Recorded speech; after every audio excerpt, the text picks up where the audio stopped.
At the University of Arizona Bio5 Institute, we are focused on tackling complex challenges such as disease, hunger, water and food safety, and other health and environmental issues facing our families, communities, and the world.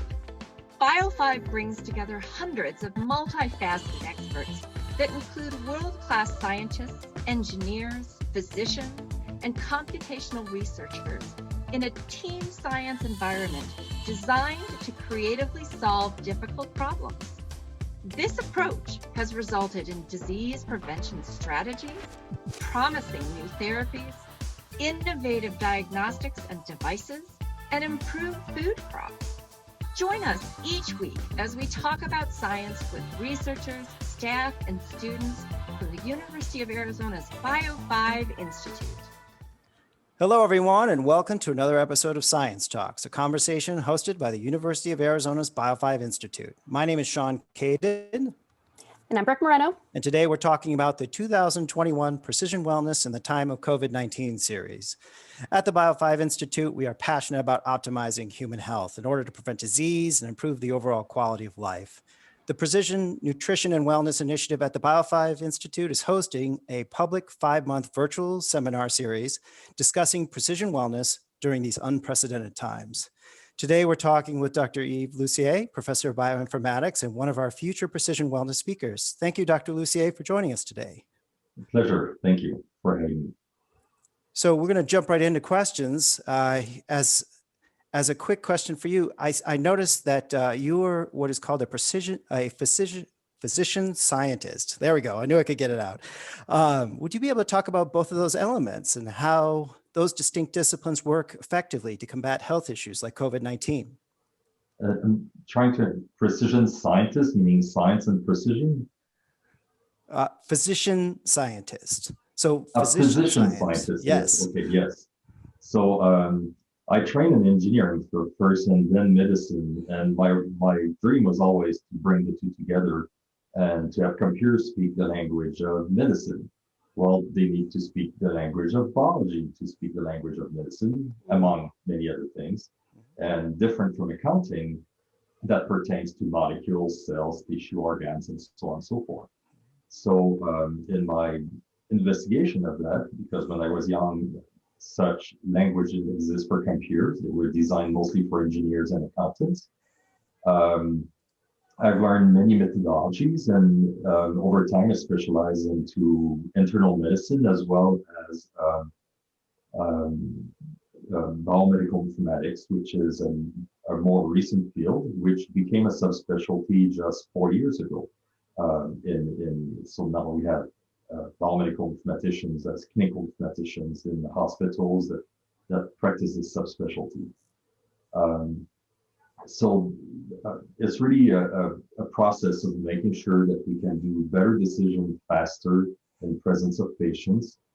It's called decision support tools that are generally require a lot of technology and knowledge about medicine in order to have them perform well so that they alert at the right moment and not unnecessary and don't miss stuff. In addition, now that there's more and more molecular knowledge and genomic knowledge about medicine, it requires also to understand this new field, which is called precision medicine, which is really individualizing healthcare with even more hooks than the conventional labs now that we have genomics, transcriptome, proteomes, and metabolomes. Ooh, really the best of both worlds there, huh? Yes, it's a long story. I'm happy to be in a position in which I have my dream job every day, right? As I dreamed when I was 18. I just didn't know it would be so much studies to get there, but that's how it goes. C'est la vie. But one step at a time. You started to get into talking about how your career as a physician scientist has led you to precision medicine. Can you tell us more about that? Exactly what is it and how does it apply to your research in disease? Sure. So nurses, physicians always try to individualize healthcare. So that's no different from the past. What's different is that we're drinking knowledge from the firewalls right now. In 2001, the human genome project led to the full sequence of the human genome, and that's 2.5 billion base pair. That's 2.5 thousand millions, right? You're right. Little molecules. And one needs to understand how that relates to our health and disease, and it interacts with the environment. Otherwise, we'd look exactly the same as we were when we were born, right? So the genome is the blueprint is not just a blueprint for designing us once, it's a blueprint on how we will adapt to our environment. So two twins, exact twins, could have very different bodies due to their training, eating, where they live. I come from Canada, living in the cold. If I had a twin there, or living in Arizona or Utah, it's quite different. And it could be totally adapted. That's what this blueprint is about. It's about making the human species probably the most adaptable of all the species on Earth. We live in more environments than any other species. When you said adapting to the environment, so that really is what we're doing right now. The fact that we're not having this conversation in person, the fact that we are having to communicate in all different ways, and how we've adapted during the time of this pandemic. So talk about a little bit about your adaptations when you're talking about having a talk about precision wellness. What are the main items that you want to get across to the people during a time in which there's a lot of questions, there's not always a lot of answers, and it's difficult to be able to kind of shepherd people in the right direction? Sure. So there's so we're speaking of the COVID pandemic, obviously you didn't name it, but so that's an environment that changes us. For physicians and biologists, the environments could be anything from the weather, what we breathe, what we eat, our exercise. It's what affects the directly or indirectly our body and cells. So COVID, obviously, as a virus, affects us. And interestingly, from the genome, there's new knowledge that became available about 2 months ago, that 13% of death can be explained by 2 genes. And they only studied 20 genes out of the genome because they didn't have large enough of a population to do that. That was the CDC with the European Union. And they pulled all their patients together, and they had the opportunity to have 1 million markers in the genome, but could only look into a subset, because otherwise there's a problem called the curse of dimensionality. When you have too much data and you make hypotheses over them, if you make 1 million hypotheses, you need to control for that, because there's always a risk of what we call false positive. And that's too many for the small population they have. So there's always a give and take. So they decided to take the best knowledge of biologists and physicians. They could not study more than 20 genes, and they studied those 20 genes well, and only 2 panned out. But it's still very impressive that among what the biologists and physicians knew of the disease, 2 genes could explain 13% of mortality. No kidding. What does it mean for us?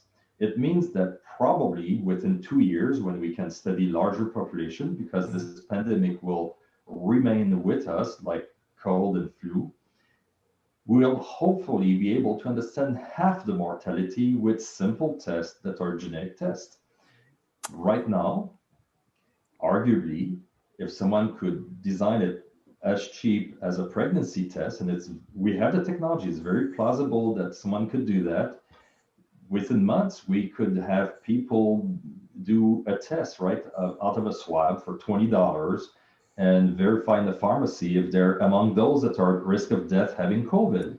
Amazing. Now, this risk of death increases with age. So that's where the age, another environment, interacts with the test. And really, someone over 85 having positive for these 2 genes, alterations, right? We're speaking of specific alterations of the genes that people carry in the population, and they're not rare.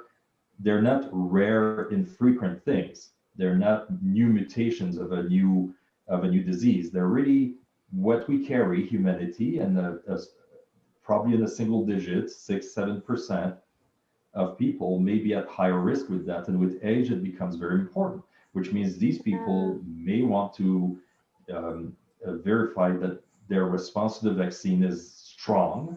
And because we know 5% or do not have a competent response to the vaccine, to the 2 doses of the vaccine, and they would remain at risk and may need to wear the mask longer and in presence of other people, while others do not. So that's where we need a lot of tolerance in our society, and think of the middle ground, not the common sense of not questioning everyone why they wear a mask or not. And really, they may be at very high risk of lethality, and it's their rationale, especially in 2 years when we probably will be able to identify half of the mortality associated to a disease, possibly a Mendelian risk, a risk of a single gene somewhere. There's a subset of the population that for which it may be recommended for them to wear the mask if they don't have a competent response to the vaccine. Whew. Well, there's so much information in there I did not know. For you. Yeah. Whew. I mean, one of the follow-up things for the people who think that, well, I had COVID, or if they had COVID and they had a mild response, I have known some people that have had a mild response to COVID. They wouldn't necessarily know that they were one of the risk factors. You know, maybe it's just they got lucky and they had a mild response and they think, well, maybe this isn't so bad. But for somebody who has that target, that specific element, that is, you know, it's part of our kind of our community. We don't know who exactly has that yet. We're not 4Ts, and having an average solution for an average person is not adequate anymore. Our science and our methods are much more advanced than that. And most people are unaware, but even the best medication we have work in only 70% of the people. So if we could test which 30% are taking it for nothing, we'd save a lot of money, right? It's not part of the business model of the pharmacies to test that in parallel, except there are new businesses, especially in cancer, where these tests are being done. And there are 2 tests for breast cancer that verify if one type of medication that costs a lot is adequate and they would have a response or not, because that business model was developed as such. And these tests cost a lot as well, but far less than the treatment that would be unnecessary. So these things exist. That's precision medicine, and it's coming to us. Currently, the tests I was speaking of are easier to understand because they speak of one molecule at a time. But in the future, that's not sufficient to explain the complex disease, and we'll see tests that are more complicated that even physicians would have, well, not more complex, probably not complicated, but even physicians would have a difficulty to understand without prior knowledge what it is. And this brings back the idea that computer can help us in decision support tools to address the complexity so that it's not complicated, though it's complex, and that it can be explained to physicians and patients alike. The communication is a huge part of that. And I think you made a perfect segue here. So you use technology and bioinformatics to understand individualized disease treatment. In your opinion, what does the power of a computer allow you to do that wouldn't be possible at the bench or in the clinic? So it's different things, right? So there are so many places where it can help.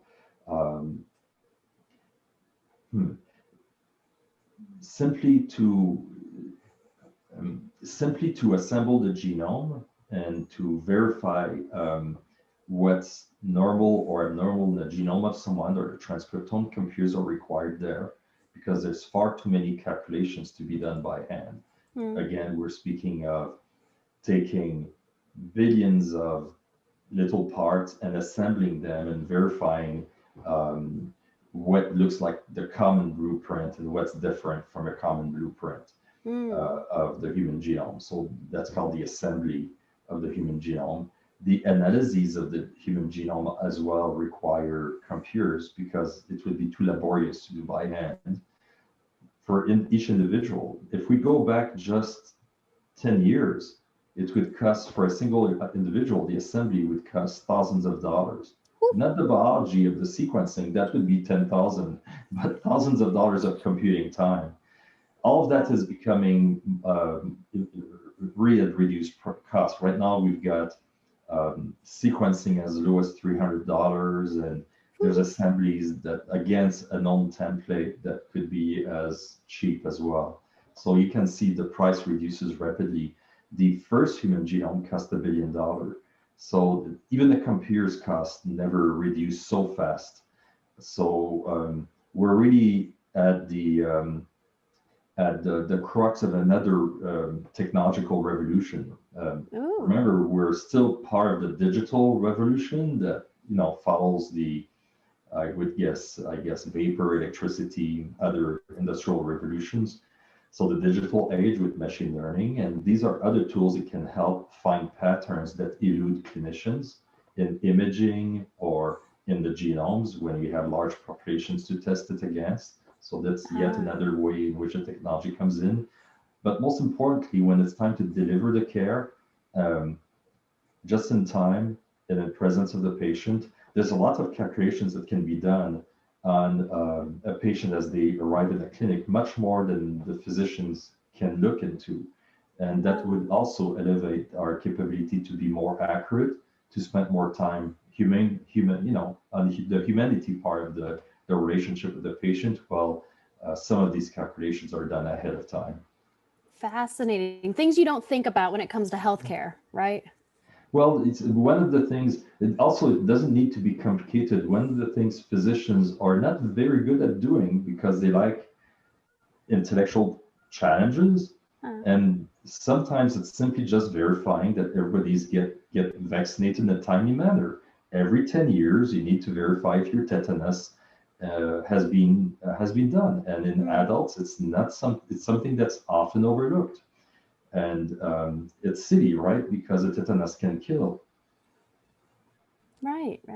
Well, and I think that's a good reminder that I think I'm overdue for a few shots. And if you walk on a nail in the ground, and then it's 5 years.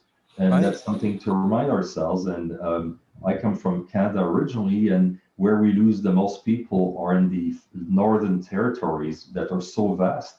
They're the size of half of the US. And there's only 40,000 people living there. And yes, they don't get their tetanus regularly. And yes, they can get infected from the soil.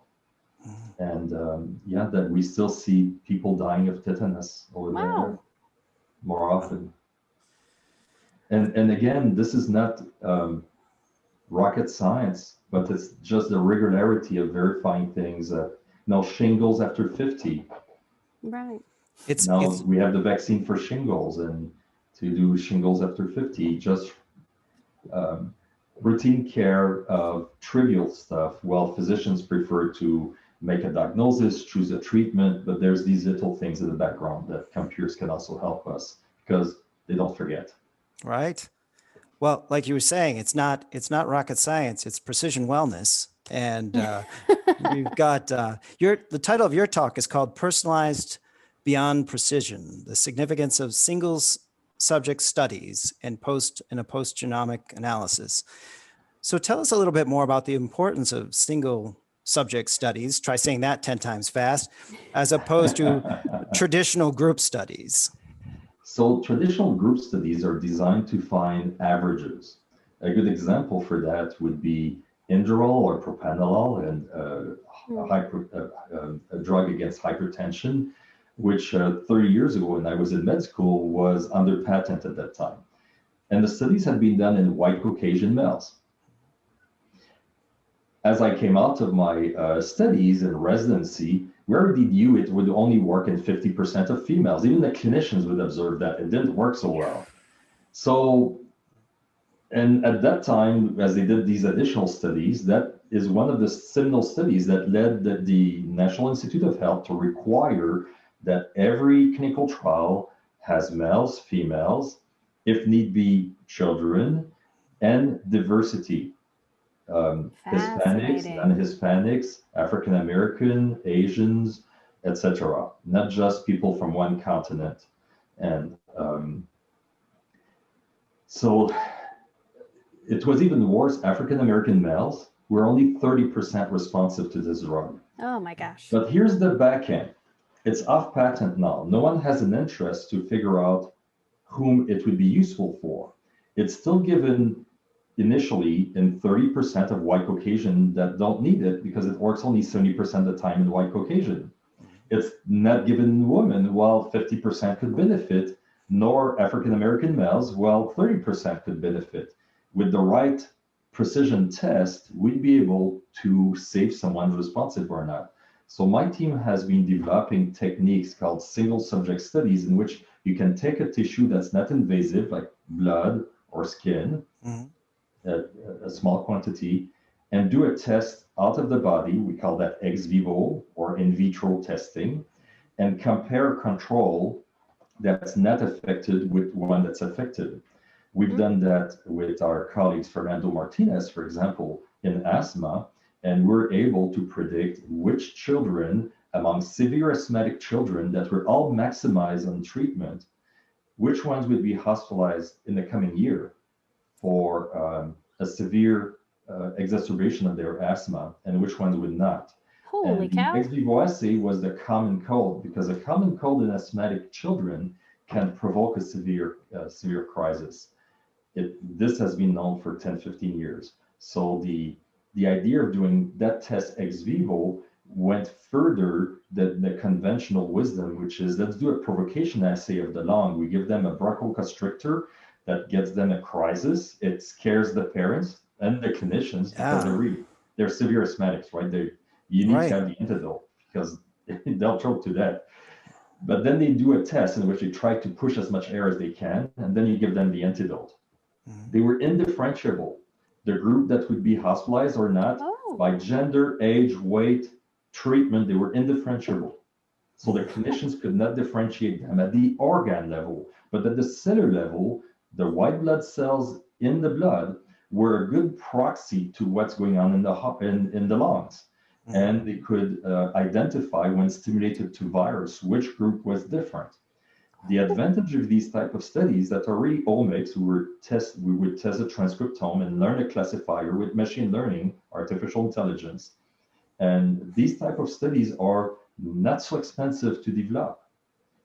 Our team, for example, has repositioned and rescued drugs some 15 years ago using computations and verified that in vitro, in animals, in vivo, and then went to clinical trials. And altogether, it was probably a cost of about $500,000, $300,000 of clinical trials. And it worked. We saved lives. While the traditional cost of making sure a drug is safe for the market will cost over $100 million. Right. But that drug was safe. It was just ineffective. We rescued it because it was with no indication. It didn't work where it was intended to work originally. And with computers, you could figure out ways by analyzing pathways with the right patterns that would be possible. Wow. Oh my gosh. All right. Well, you've given us a lot to think about too. I do have to ask a kind of a non-science question because you've been great about talking about the science, but I understand you were born in Montreal and you mentioned Canada a couple of times. Do you speak French? That's my mother tongue. I'm able to eradicate my accents. My kids were born in New York and raised in Chicago and Arizona. I was going to say parlez-vous français, but if you start talking to me in French, I have to brush off my high school French, and I think I would be dismal. So we won't do this interview in French. Maybe next time. Very good. So want to thank you very much for coming. Thank you, Dr. Coming. Pleasure. Really appreciate you coming and talking with us, and also want to thank you for all your precision wellness research and helping kind of push the boundaries of precision wellness, helping connect those patterns. And I think all of our goals are to get better, to do what we do, to keep getting better, and to look for those patterns so that we can have medications and we can have treatments that actually really work for the people. So I really thank you for meeting with us, and join us for future talks when we continue to highlight our amazing University of Arizona researchers. To learn more about the Bio5 Institute, please visit our website at bio5.org. From all of us here at the Bio5 Institute, thank you for joining us. Thank you, Dr. Lussier. to our audience for tuning in to another episode of Science Talks. Continue the conversation with us next time as we learn more about the science happening at the University of Arizona's Bio 5 Institute.